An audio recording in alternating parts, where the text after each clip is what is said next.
Hey everyone, we're back with a new video, and as you can see by the thumbnail and the title, yes, we're going to be going over chapters 111.5 over 116, and yes, we're going to talk about this, even though I despise this man so much. Anyway, let's jump right in before I make this video any longer. In the last video, we left off at the prison scene. Dazai revealed that he was still alive, of course, and just start off by saying the anime and the manga still are following the same paths, basically. It's just the anime, managed to catch up quickly still, and had to show us like a handful of things before the manga did, but they did it in a way where not spoil everything or give us a lot, because either way they can't really animate everything, of course.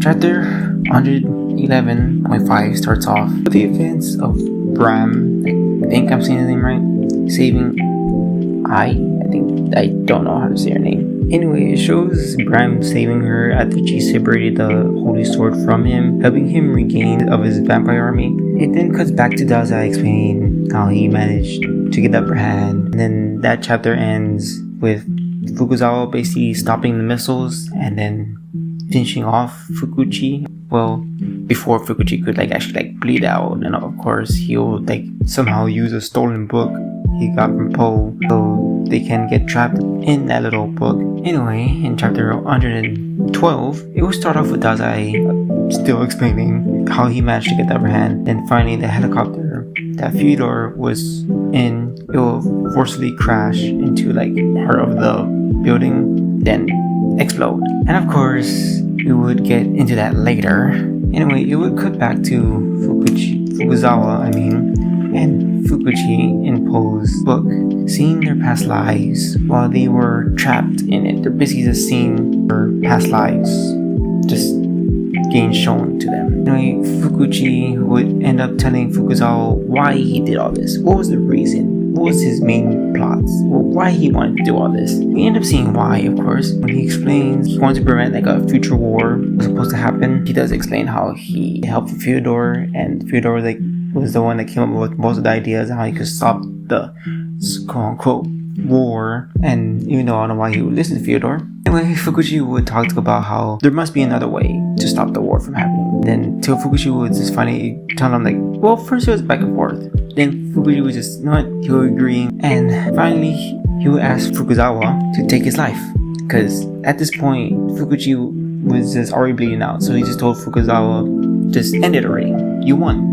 Just end it. That's how that chapter ends. Now in chapter 113, we will start off with Dazai and Chuya trying to wake up Sigma, because remember, Sigma in the previous chapters went to sleep when he grabbed Fyodor, because Fyodor said, sure, grab my hand, and then he knocked out. And they're trying to figure out why is he still asleep? Why hasn't he waken up yet? But it is shown that he took in so much information that his ability is still taking it all in, so it's gonna take a while for him to actually wake up.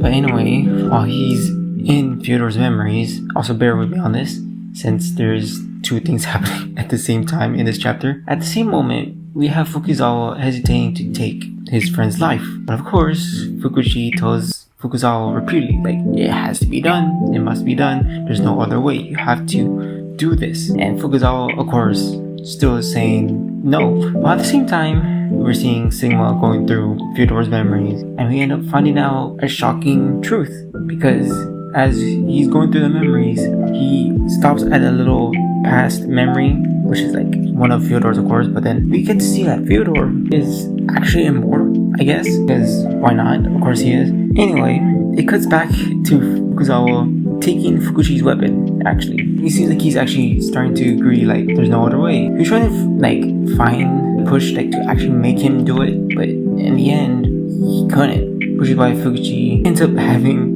I hope I say her name right, Tiruko.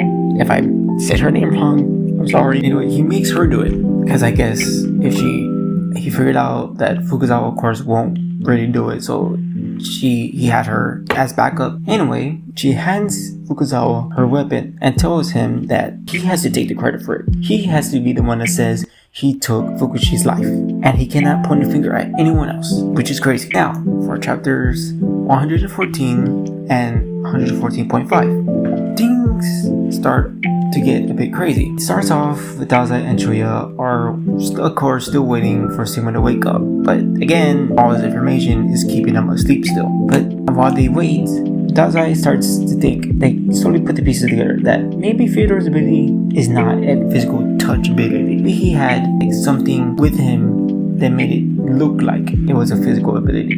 He wanted everyone to think it was a physical ability, but it wasn't. As Dazai still continues to put the pieces together, he finally decides to check on the damn body, even though he should have done that a long time ago. Now he's doing it. While he goes to check, he discovers the body that he pulls out from the helicopter. It's not Fyodor's. While that's happening, we see Sigma still watching part of Fyodor's past. He will watch Fyodor get unalived by one of Brahm's guards, because this memory was around the same time before Brahm got stabbed by the Holy Sword, of course. But anyway, we see one of Brahm's guards stab Fyodor and unalive him. But while he did that, he discovered something. At the same time, again, Dazai was trying to figure out what was Fyodor's ability, until when he found out the body kinda now knows what the ability most likely is, because Fyodor's true ability activates when he gets unalived by someone. And at the same moment, we get to see that the guard from Fyodor's past, one who unalived him, somehow Fyodor just took over his body. Like, that was Fyodor's body now. Yeah, I can't explain as much as I could, but all you need to know is he's immortal apparently, because he could just jump into anyone's body that ends him. He takes their body now, I guess. Anyway, Aya, I don't know how to say her name. It's Aya, I think that's how you say it. Anyway, at this moment, Brahm would sense something is wrong, and he would push her away from him and tell her, run away. After that, again, of course, we see Fyodor's ability actually activate again. And now, in current time, Fyodor would end up taking Brahm's body. So again, Fyodor is basically immortal, because why not? I hate him so much. But it gets worse. After he makes his appearance, Fukuzawa tries to attack him, because it's Fyodor. Everyone just wants him gone, and most of this is his fault. Anyway, Fukuzawa would try to attack him, but before he could get any closer, Fyodor would threaten to stab Fukuchi, because he's still alive still. He's still bleeding out, but Fyodor would somehow have the Holy Sword in his hands, and he would threaten to stab Fukuchi if Fukuzawa doesn't stop approaching him. So, of course, Fukuzawa stops, but Hiroko, I hope I'm saying her name right, she charges at Fyodor still, but as Fyodor said, he was not going to hesitate, so he didn't. He would stab Fukuchi with the Holy Sword, and then somehow get the space-time sword in his hands, and he would stab Fukuchi with it. But at the same time, Rampo would be running at them, which would get Fukuzawa's attention, because Rampo is yelling at them, don't let Fyodor stab him, you gotta stop him. But it was too late. He was too late, because once he did that, a huge white explosion would just be created, of course, somehow. Now on to chapter 115. As Aya wakes up from the explosion, she would try to wake up Fukuzawa, but he was still passed out. But then, in the end, the crazy man, Fyodor, would come to her and start acting weird, basically saying how the echoes of Bram's ability is still there. Then somehow he's using the one order to help him control Bram's ability, I guess, a little more better. And after explaining all that to her, he would start acting weird again, how saying he would keep her safe still, like Bram did. And while he's distracted, Turoko would see this as a chance to attack, and at that moment, she takes the chance, of course. We get to see a small glance of her past while she's charging at him, showing us how she first met Fukuchi right before she would get any closer to Fyodor. Fukuchi would actually appear in front of her, causing her to stop in her tracks. She would be so happy to see him. She thought he was actually dead. She's like, oh, you didn't die. She was so happy. Sadly, that does not matter because Fukuchi ends up stabbing her, and for some reason she liquefies. Yeah, then I guess he steals her energy. I don't know what that is, because when she liquefies, there's this balls of light that just come out from the liquid, and Fukushi just steals that. And yet again, Fyodor has another reveal, showing us how Fukushi only takes orders from him, of course. Now, I hope you're ready for this info that Fyodor uses to explain on how he made Fukushi become a divine being. I'm only going to explain it once, so if you want to write this information down, then go ahead. Also, because I'm not the best at explaining sometimes. Apparently, Fukuchi's ability, being able to increase the power efficiency of anything he wields, like any weapon, hell, he could make a rock super deadly. Having the Holy Sword already was making him way too powerful already. And then in addition to that, him wielding the space-time sword basically increased his power even more. As power ended up reaching infinity. So, which was why Fyodor knew Fukushi was the best puppet that can become the divine being. Since he already had both weapons at his disposal, they're like, well, you're just the final piece. We just have to do the ritual. So Fyodor took that chance. And Fukuzawa would end up realizing how Fyodor really was the one that planned all this, and would even mention that the World War that would take place 36 years from now or so, we think, because apparently Fyodor made that up. I don't know, because look, watch this. He managed to trick Fukushi into thinking that the future version of himself sent a message. It just makes no sense at all, but apparently he was able to do it, and it worked. How? And all he had to do was create a convincing message on the wall, and yet it worked. But after he finished explaining how he managed to trick Fukushi, Fukuzawa was not having it. He would try to attack Fyodor, of course, but at that moment, that divine being would show up and again just create 3 giant blades, and those 3 blades would just start destroying some buildings. After the outcome of those buildings getting destroyed, Fukuzawa and Aya, I can't say her name. I think it's Aya.